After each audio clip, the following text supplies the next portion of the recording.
क्या आपने कभी ऐसा महसूस किया है कि आप सब कुछ ठीक बोलते हैं लेकिन लोग फिर भी आपको नहीं समझते, या जब आप कुछ कहना चाहते हैं तो शब्द गले में ही अटक जाते हैं?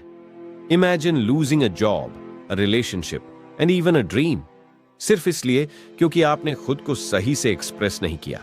इस वीडियो में हम सीखेंगे कम्युनिकेशन की वो स्किल्स जो आपकी पर्सनल और प्रोफेशनल लाइफ दोनों को बदल देंगी। अगले 10 मिनट में आपको वह सूत्र मिलेंगे जो दुनिया के सबसे इफेक्टिव कम्युनिकेटर्स को खास बनाते हैं। एक लार्ज की थी नेहा। वो अपनी कंपनी की सबसे हार्ड वर्किंग एम्प्लॉई थी, लेकिन हर प्रमोशन उसके हाथ से फिसल जाता था। क्यों? क्योंकि मीटिंग में जब बोलने का मौका आता तो वह चुप हो जाती। उसे लगता अगर मैंने कुछ गलत कह दिया तो। ये डर ना जाने कितने लोगों को पीछे खींचता है। लेकिन एक दिन नेहा ने एक किताब पढ़ी, कम्युनिकेशन स्किल्स, और उसके बाद उसकी जिंदगी बदल गई। आज हम उसी जर्नी पर चलेंगे। तो चलिए शुरू करते हैं। पहला chapter, the art of listening. Communication का पहला नियम है सुनो। लेकिन क्या हम सच में सुनते हैं? नहीं, हम अक्सर जवाब सोचते रहते हैं, सुनते नहीं। एक एक्सपेरिमेंट हुआ जहां 2 लोगों को सिर्फ एक दूसरे को सुनना था। जिसने पूरी अटेंशन दी उसे ज्यादा ट्रस्ट और रिस्पेक्ट मिला। एक्टिव लिसनिंग का मतलब है सामने वाले की आंखों में देखना, बीच में ना टोकना और बॉडी लैंग्वेज से शो करना कि आप एंगेज्ड हैं। सोचिए, आप कब लास्ट टाइम किसी को ऐसे सुने थे? अब आगे बढ़ते हैं एक और पावरफुल स्किल की ओर। एक बार की बात है, एक लड़का इंटरव्यू देने गया। वह टेक्निकली बहुत स्ट्रांग था, लेकिन जब एचआर ने पूछा टेल मी अबाउट योरसेल्फ, तो उसकी आवाज कांपने लगी, शब्द अटकने लगे। इंटरव्यू खत्म हुआ लेकिन सिलेक्शन नहीं हुआ। क्यों? क्योंकि कम्युनिकेशन सिर्फ नॉलेज नहीं, कॉन्फिडेंस भी दिखाता है। अब सोचिए, क्या आप भी कभी ऐसी सिचुएशन में फंसे हैं? क्या आपका डर आपके शब्दों को मार रहा है? तो चलिए सीखते हैं स्पीकिंग विद कॉन्फिडेंस का पहला राज। सेल्फ कॉन्फिडेंस की सबसे बड़ी कुंजी है प्रैक्टिस और प्रेजेंस। बात करते वक्त आई कांटेक्ट रखें, शब्दों को धीरे धीरे और साफ बोले, और सबसे जरूरी साइलेंस से डरिए मत। ऋषि कपूर ने एक बार कहा था, पॉज इज पावरफुल। अगली बार जब आप कुछ कहें तो 1 सेकंड रुकिए, सोचिए और फिर बोलिए। इससे सामने वाले को लगेगा कि आप थॉटफुल हैं। सवाल क्या आप ऐसे बोल सकते हैं कि लोग रुककर सिर्फ आपको सुने? अब जानते हैं कैसे वर्ड से ज्यादा असर डालती है आपकी बॉडी लैंग्वेज। आपका शरीर आपके शब्दों से पहले बोलता है। आपने देखा होगा जब कोई झूठ बोलता है तो वह आंखें चुराता है या बार बार हाथ हिलाता है। बॉडी लैंग्वेज आपको इंस्टेंटली रिवील कर देती है।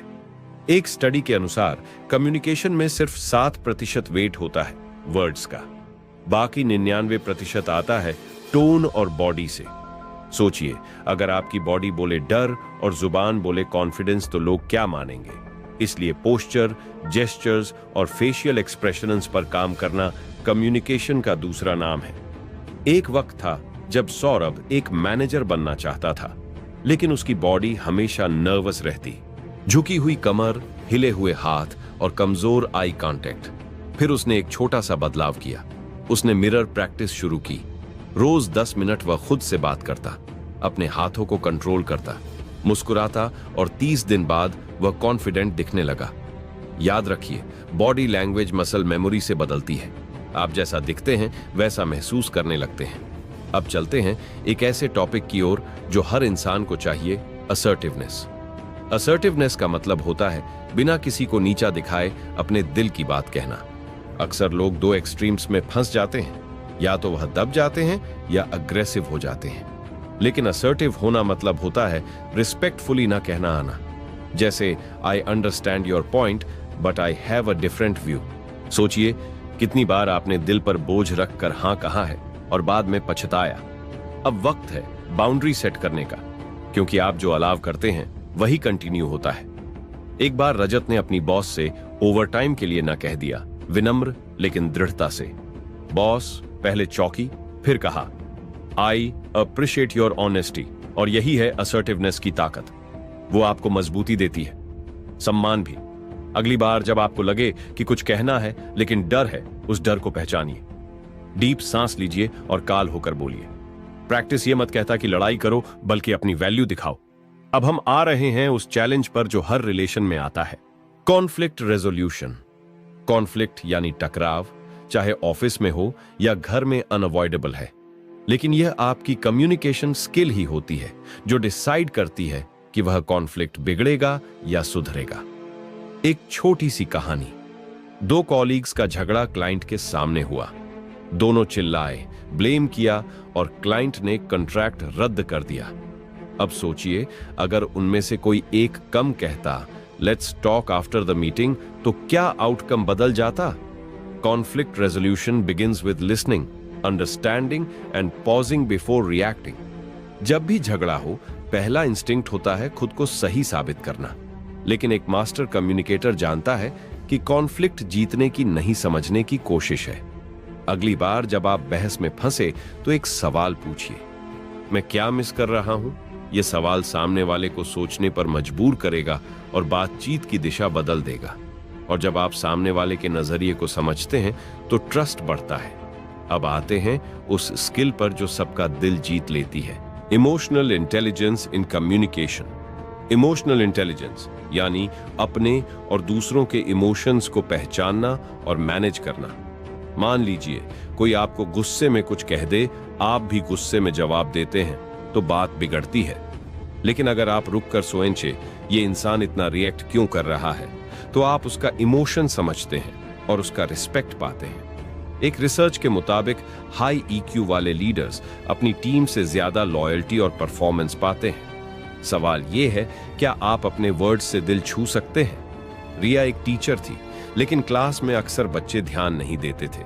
फिर उसने एक छोटा सा चेंज किया। वो बच्चों के इमोशन समझने लगी, क्यों परेशान हो, क्या हुआ, और धीरे धीरे बच्चे उसकी बातों को सुनने लगे। इमोशनल इंटेलिजेंस कम्युनिकेशन में एम्पैथी लाता है और एम्पैथी कनेक्शन बनाता है। सो नेक्स्ट टाइम जब कोई चुप हो, सिर्फ सवाल मत पूछिए, महसूस करिए। और अब बात करते हैं एक ऐसी स्किल की जो आज के ग्लोबल जमाने में हर किसी को चाहिए, क्रॉस कल्चरल कम्युनिकेशन। इमेजिन करिए, एक जापानीज क्लाइंट और एक इंडियन सेल्समैन की मीटिंग है। जापानीज क्लाइंट हर बात पर हम करता है, जबकि इंडियन सोचता है कि वह अनइंटरेस्टेड है, और मिसअंडरस्टैंडिंग यहीं से शुरू होती है। क्रॉस कल्चरल कम्युनिकेशन का मतलब है दूसरों की कल्चरल नॉर्म्स को समझना। कुछ कल्चरर्स डायरेक्ट होते हैं, कुछ इनडायरेक्ट, कुछ आई कांटेक्ट को रिस्पेक्ट मानते हैं, कुछ डिसरिस्पेक्ट। इसलिए ग्लोबल वर्ल्ड में कनेक्ट होने के लिए cultural awareness must have skill है। अब बढ़ते हैं उस फियर की तरफ जो सबको डराता है, पब्लिक स्पीकिंग, स्टेज पर खड़े होकर बोलना। ये सुनते ही दिल की धड़कन तेज हो जाती है, हाथ कांपने लगते हैं। ऐसा सभी के साथ होता है। वॉरेन बफेट ने खुद माना कि उनका सबसे बड़ा डर था पब्लिक स्पीकिंग, लेकिन उन्होंने एक कोर्स किया, प्रैक्टिस की, और आज वह वर्ल्ड के सबसे रिस्पेक्टेड स्पीकर्स में गिने जाते हैं। इसलिए याद रखिए, अच्छे स्पीकर्स पैदा नहीं होते, प्रैक्टिस से बनते हैं। अब हम जानेंगे वो फॉर्मूला जिससे आप भी स्टेज पर शाइन कर सकते हैं। तो तैयार हैं? चलिए शुरू करते हैं पब्लिक स्पीकिंग।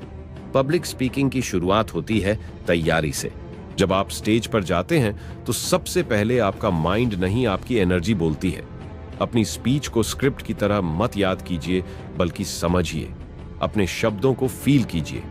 स्टीव जॉब्स जब प्रेजेंटेशंस देते थे तो वह रिहर्सल्स में घंटों बिताते थे। हर पॉज, हर स्लाइड, हर जेस्चर तक तय होता था, और जब वह स्टेज पर आते तो लगातार वह दिल से बोल रहे हैं। यही फर्क है प्रेजेंटेशन और परफॉर्मेंस में।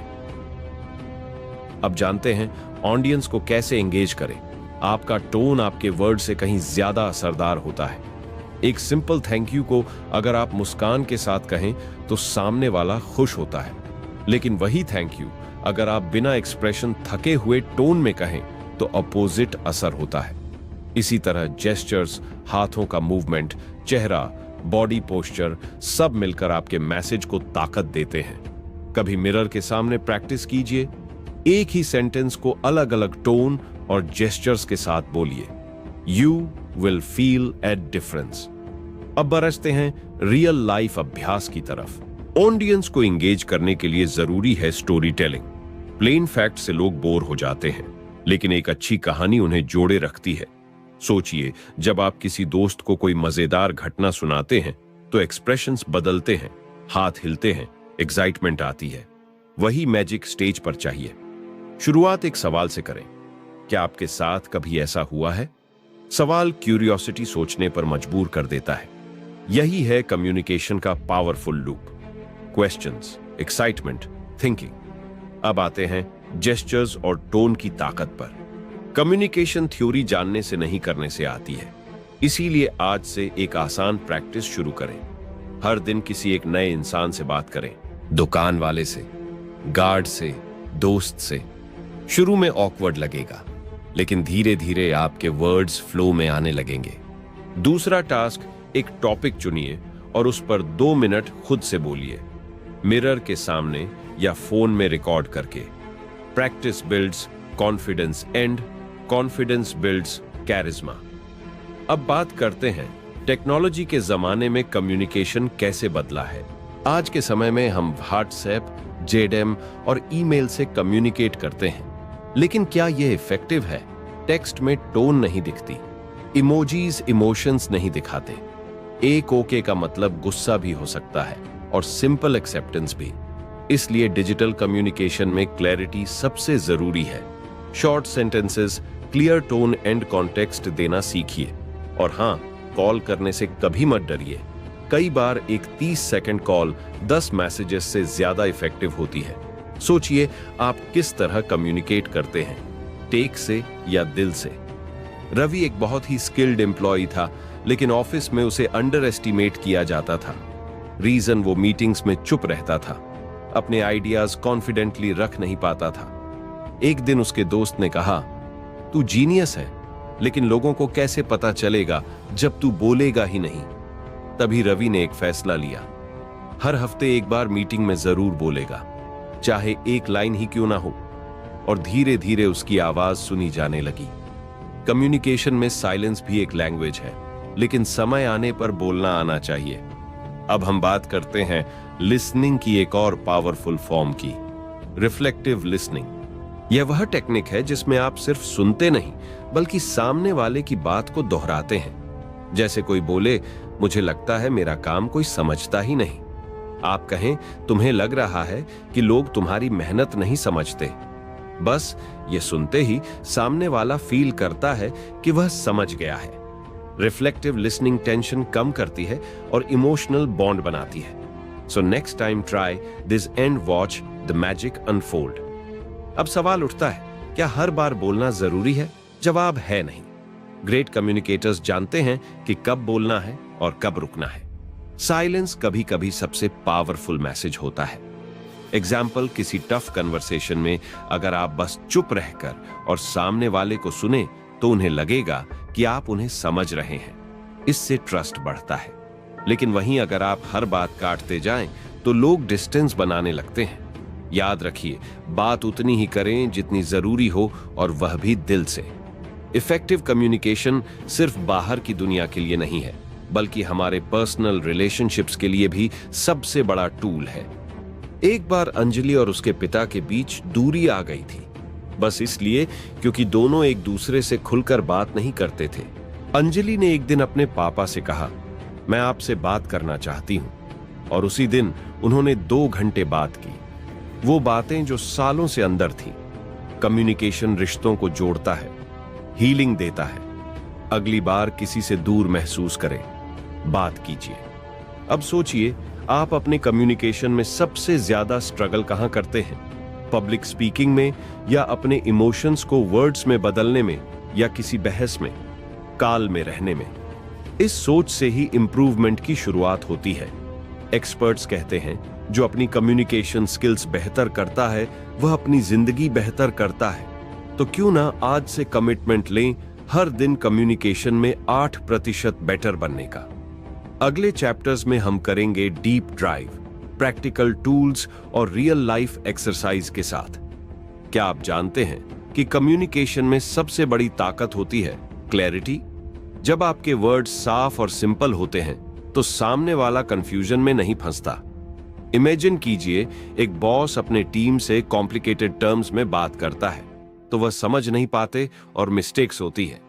पर अगर सेम बॉस क्लियर सीधे लैंग्वेज में बोले तो सब कुछ स्मूथ चलता है। क्लैरिटी की प्रैक्टिस करें। अपनी बात को छोटे सेंटेंसेस में कहें। अननेसेसरी वर्ड्स हटाएं। यही स्किल आपको एक बेहतर कम्युनिकेटर बनाती है। रमेश ने अपने बिजनेस में एक बड़ा मिस्टेक किया। उसने अपनी टीम को अनक्लियर इंस्ट्रक्शंस दिए। काम अधूरा रहा, डेडलाइंस मिस हुई और टेंशन बढ़ा। फिर उसने सीखा इफेक्टिव कम्युनिकेशन में फीडबैक देना इक्वली इंपॉर्टेंट है। जब भी बात करें, यह पूछें, क्या आपको मेरी बात समझ आई, या क्या आप कंफर्टेबल हैं ये टास्क करने में? ये सिंपल क्वेश्चंस कम्युनिकेशन गैप को बंद करते हैं। फीडबैक लूप बनाएं और देखिए टीम वर्क कैसे बेहतर होता है। क्या आप जानते हैं, कम्युनिकेशन में टोन सिर्फ फेस टू फेस ही नहीं, बल्कि ईमेल्स, मैसेजेस और कॉल्स में भी दिखती है। एक सार्कास्टिक ईमेल से ऑफिस पॉलिटिक्स बढ़ सकती है और एक रिस्पेक्टफुल रिप्लाई से रिश्ते मजबूत। इसलिए डिजिटल कम्युनिकेशन में एक्स्ट्रा ध्यान दें। इमोजीज और पंक्चुएशन का सही इस्तेमाल करें ताकि आपके इमोशन सही तरीके से समझे जाएं। टेक्नोलॉजी ने कम्युनिकेशन आसान किया है, लेकिन सेंसिटिविटी और रिस्पेक्ट देना भी जरूरी हो गया है। अब बात करते हैं नॉन वर्बल कम्युनिकेशन की। आपके वर्ड से ज्यादा असर डालते हैं आपके बॉडी लैंग्वेज, फेशियल एक्सप्रेशन और आई कांटेक्ट। कभी सोचा है, जब कोई आपकी बात सुनते हुए आंखें नहीं मिलाता तो आप कैसा महसूस करते हैं? यही कारण है कि successful communicators eye contact maintain करते हैं, ओपन पोस्चर रखते हैं और पॉजिटिव एक्सप्रेशंस दिखाते हैं। अगली बार बातचीत में ये छोटी छोटी चीजें जरूर ध्यान रखें। ये आपके मैसेज को 10 गुना प्रभावशाली बना देंगी। एक रियल स्टोरी बताता हूं। समीर ने अपनी पहली प्रेजेंटेशन में इतना नर्वस था कि वह बार बार अपनी नोट्स देख रहा था, लेकिन एक मेंटोर ने उसे एडवाइस दिया, स्टेज पर आत्मविश्वास दिखाने के लिए अपनी बॉडी लैंग्वेज पर ध्यान दो, सीधे खड़े रहो, ऑडियंस को देखो और जेस्चर से अपनी बात को जोर दो। समीर ने प्रैक्टिस की और अगली प्रेजेंटेशन में उसकी कॉन्फिडेंस देख सभी इंप्रेस्ड हुए। यही है कम्युनिकेशन का सीक्रेट, प्रैक्टिस, अवेयरनेस और ऑथेंटिसिटी। क्या आपने कभी ध्यान दिया है कि कम्युनिकेशन में पॉज कितनी ताकत रखता है? जब आप बोलते हैं और बीच में डेलिब्रेट पॉज लेते हैं तो आपके शब्दों का प्रभाव बढ़ जाता है।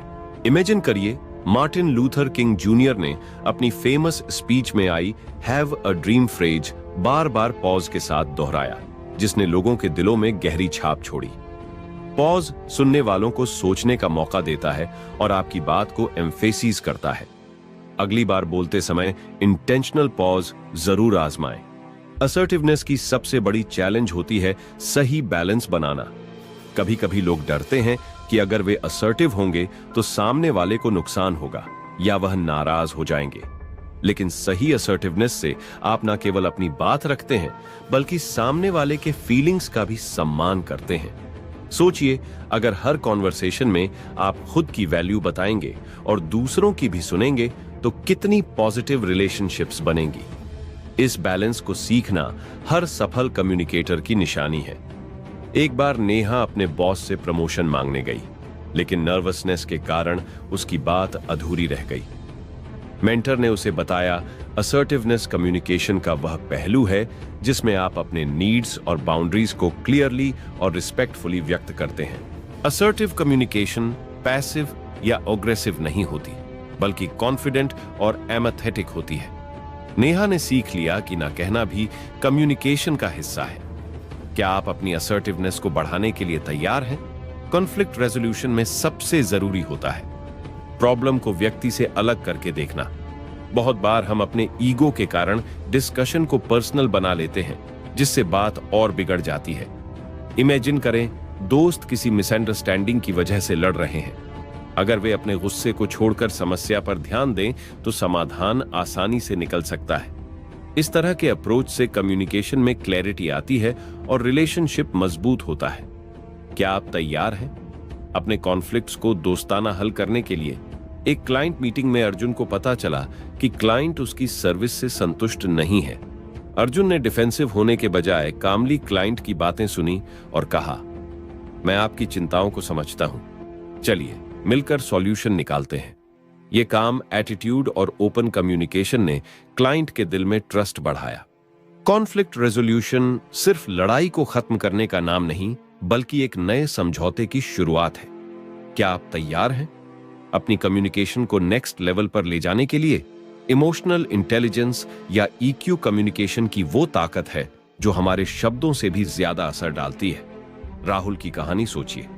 एक स्ट्रेसफुल मीटिंग में उसने गुस्सा होने की बजाय कामली सिचुएशन समझी और रिस्पांस दिया। उसकी इमोशनल इंटेलिजेंस ने सिचुएशन को एस्केलेट होने से बचाया। ईक्यू हमें सिखाती है कि दूसरों की फीलिंग्स को समझना और अपने इमोशंस को मैनेज करना कम्युनिकेशन को स्मूथ बनाता है। क्या आप अपनी ईक्यू बढ़ाने के लिए तैयार हैं? अब बात करते हैं एम्पैथी की, दूसरों की फीलिंग्स को महसूस करने की एबिलिटी। एम्पैथी कम्युनिकेशन में ब्रिज बनाती है। जब आप सामने वाले की बात को उनकी नजरों से समझने की कोशिश करते हैं तो आपकी बातों में जादू आ जाता है। एग्जाम्पल, जब कोई दोस्त परेशान होता है और आप सिर्फ सुनते हैं बिना जज किए, तो वह रिलैक्स महसूस करता है। एम्पैथी से रिश्ते मजबूत होते हैं और मिसअंडरस्टैंडिंग्स कम। क्या आप अपनी कम्युनिकेशन में एम्पैथी ला सकते हैं? इमोशनल इंटेलिजेंस बढ़ाने का सबसे पहला कदम है सेल्फ अवेयरनेस, मतलब अपने इमोशंस को समझना और पहचानना। जब आप जानते हैं कि कब आप अपसेट, नर्वस या एक्साइटेड हैं, तो आप बेहतर तरीके से कंट्रोल कर सकते हैं कि अपनी बात कैसे रखें। सोचिए, अगर आप स्ट्रेस में हो और गलती से हार्श वर्ड्स कह दें तो सिचुएशन बिगड़ सकती है। इसलिए खुद को समझना और पॉज लेना कम्युनिकेशन का पहला स्टेप है। अगली बार अपनी इमोशंस पर ध्यान दें। क्रॉस कल्चरल कम्युनिकेशन आज के ग्लोबल वर्ल्ड में बहुत जरूरी है। प्रिया की कहानी याद कीजिए, जो एक मल्टीनेशनल कंपनी में काम करती थी। डिफरेंट कल्चर से आने वाले कॉग्स के साथ बात करते समय उसे लैंग्वेज बैरियर्स, अलग कस्टम्स और एक्सप्रेशंस का सामना करना पड़ा। उसने सीखा कि ओपन माइंड और पेशेंस के साथ कम्युनिकेशन करना जरूरी है। कल्चरल डिफरेंसेस को समझना और रिस्पेक्ट करना इफेक्टिव कम्युनिकेशन का आधार है। आप कैसे क्रॉस कल्चरल बैरियर्स को तोड़ेंगे? पब्लिक स्पीकिंग में सबसे बड़ा डर होता है फियर ऑफ जजमेंट।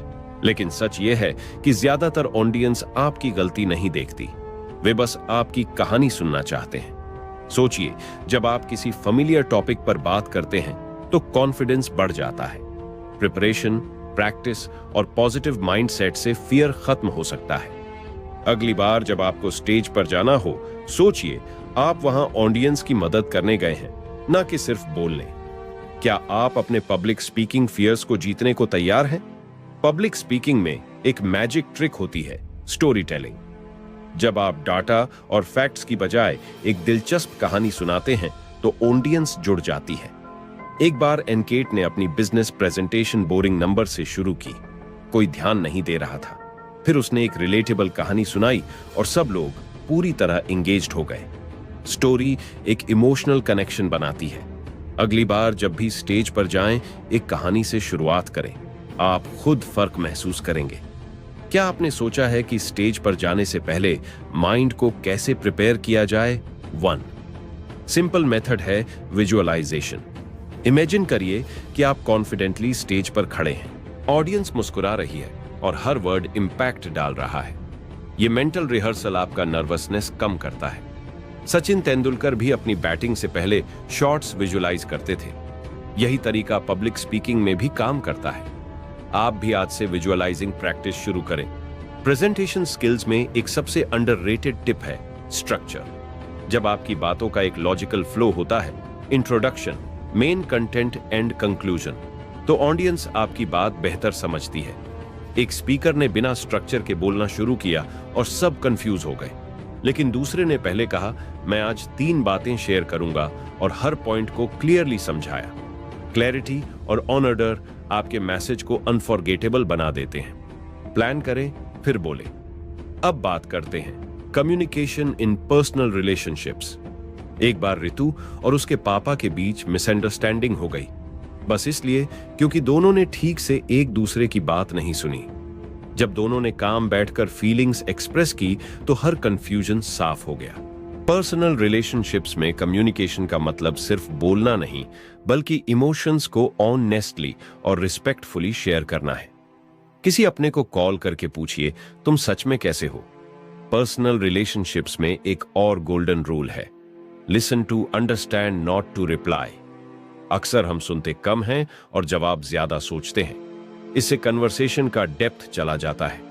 एक बार प्रिया की दोस्त अपसेट थी और प्रिया बस इंस्ट्रक्शंस दे रही थी, लेकिन दोस्त को बस चाहिए था कि कोई उसकी फीलिंग्स समझे।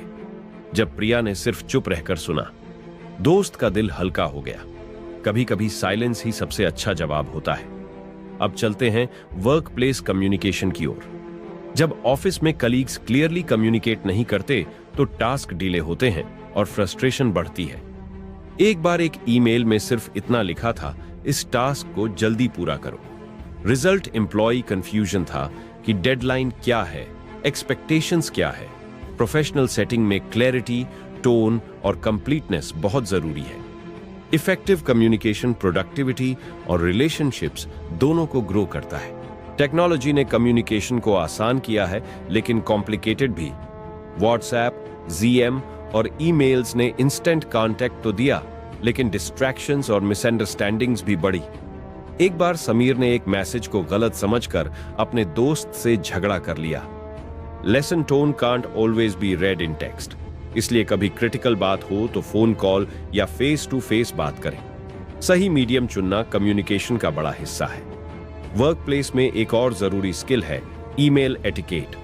सोचिए, एक ईमेल में सिर्फ कैप्स लॉक में लिखा हो, सी एंड इज नाउ, तो सामने वाला डर जाएगा या नाराज हो जाएगा। इसलिए ईमेल्स में प्रॉपर ग्रीटिंग, क्लियर सब्जेक्ट और रिस्पेक्टफुल टोन यूज करना कम्युनिकेशन को स्मूथ बनाता है। एक छोटी सी line, thank you for your time, आपकी इमेज प्रोफेशनल और रिस्पेक्टफुल बनाती है। क्या आप भी आज से अपनी ईमेल स्किल्स सुधारेंगे? कम्युनिकेशन में आज सबसे बड़ा चैलेंज है ओवरलोड। इतना कंटेंट, इतना इंफॉर्मेशन कि लोग सुनते नहीं, स्क्रॉल कर जाते हैं। ऐसे में आपकी बात का असर कैसे हो? Simple, make it relevant, emotional and valuable. जब आप किसी की जरूरत से जुड़ी बात करते हैं तो वह ध्यान से सुनते हैं। जैसे एक short message, I am here if you need to talk, किसी डिप्रेस्ड इंसान की जान बचा सकता है।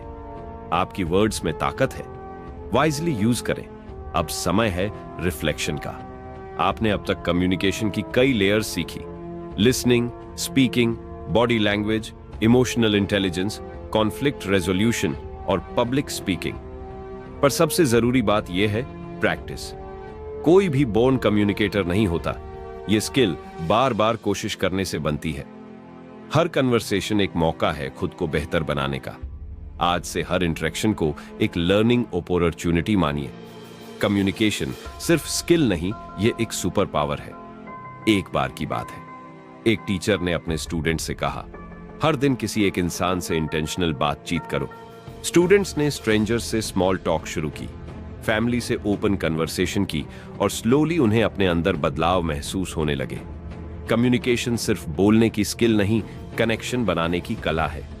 जब आप लोगों से दिल से जुड़ते हैं तो रिलेशनशिप्स गहराते हैं और सेल्फ कॉन्फिडेंस भी बढ़ता है। आज आप किससे इंटेंशनल बात करने जा रहे हैं? कम्युनिकेशन में साइलेंस का भी एक रोल होता है। एक बार एक कपल के बीच बहस हो गई। दोनों चुप थे, लेकिन उस चुप्पी में गिल्ट, रिग्रेट और लव था। फिर एक ने सॉफ्टली कहा, माफ करना, और सब कुछ बदल गया। साइलेंस कभी कभी इमोशन को एक्सप्रेस करने का सबसे पावरफुल तरीका होता है। कम्युनिकेशन हर बार शब्दों से नहीं होती, कुछ पॉजेज और जेस्चर्स भी दिल से दिल तक पहुंचते हैं। क्या आप उस साइलेंस को समझते हैं जो शब्दों से कहीं ज्यादा बोलती है? अब बात करते हैं फीडबैक की। एक बार मीरा को उसके मैनेजर ने कहा, you are not doing well. बस इतना ही, कोई रीजन नहीं, कोई सजेशन नहीं। मीरा कंफ्यूजन में पड़ गई। फीडबैक हमेशा स्पेसिफिक, कंस्ट्रक्टिव और रिस्पेक्टफुल होना चाहिए। अगर आप चाहते हैं कि सामने वाला सुधरे तो उसे बताएं क्या ठीक नहीं था, क्यों नहीं था और कैसे सुधारा जा सकता है। कम्युनिकेशन में फीडबैक एक गिफ्ट है, इसे थॉटफुल बनाएं। कम्युनिकेशन सिर्फ वर्ड्स की नहीं, इंटेंट की भी होती है। एक ही बात तुमने ये क्यों किया और क्या हम बात कर सकते हैं, दोनों का असर बहुत अलग होता है। इंटेंट अगर जजमेंटल है तो सामने वाला डिफेंसिव हो जाएगा, लेकिन इंटेंट अगर अंडरस्टैंडिंग वाला है तो बात बनती है। जब आप जेन्युइन क्यूरियोसिटी और रिस्पेक्ट के साथ बात करते हैं तो कम्युनिकेशन नेचुरल फ्लो में होती है। अगली बार कुछ कहने से पहले सोचिए, मेरा इंटेंशन क्या है। कम्युनिकेशन एक लाइफ लॉन्ग जर्नी है। इसमें कभी कास्ट नहीं आती, क्योंकि हर इंसान, हर सिचुएशन अलग होती है। पर जितना प्रैक्टिस करेंगे उतना कनेक्शन, क्लैरिटी और कॉन्फिडेंस बढ़ेगा। रोज एक छोटी चीज पर काम कीजिए, चाहे वह बेहतर सुनना हो, कामली जवाब देना हो या बॉडी लैंग्वेज पर ध्यान देना हो। कम्युनिकेशन आपकी थिंकिंग, रिलेशनशिप्स और करियर को बदल सकती है। क्या आप इस जर्नी को सीरियसली लेंगे? चलो अब एक कम्युनिकेशन एक्सपेरिमेंट करते हैं। आज जब आप किसी से बात करें तो उसे बिना इंटरप्ट किए पूरी बात कहने दें। फिर एक मोमेंट पॉज लें और जवाब सोच कर दें। आप पाएंगे कि कन्वर्सेशन का लेवल ही बदल गया है। हम जितना ध्यान से सुनते हैं उतना ही असरदार जवाब दे पाते हैं। ये छोटा सा चेंज आपकी कम्युनिकेशन को नेक्स्ट लेवल पर ले जा सकता है। तो आज ही ट्राई करके देखिए, क्या फर्क महसूस हुआ? क्या आपने कभी मिरर प्रैक्टिस की है? Standing in front of a mirror and speaking. यह मेथड आपकी बॉडी लैंग्वेज, टोन और कॉन्फिडेंस को पॉलिश करता है। ग्रेट स्पीकर्स जैसे बराक ओबामा भी अपने स्पीचेस ऐसे रिहर्स करते हैं। यह ऑनवर्ड लग सकता है, पर रिजल्ट आपको खुद हैरान कर देगा। मिरर आपको फीडबैक देता है, आपके जेस्चर्स और एक्सप्रेशंस को समझाता है। आप भी आज से 5 मिनट रोज मिरर के सामने बोलना शुरू करें। कम्युनिकेशन में एक और मजबूत टूल है, आस्किंग द राइट क्वेश्चंस। एक बार एक मेंटोर ने अपने स्टूडेंट से सिर्फ 3 सवाल पूछे।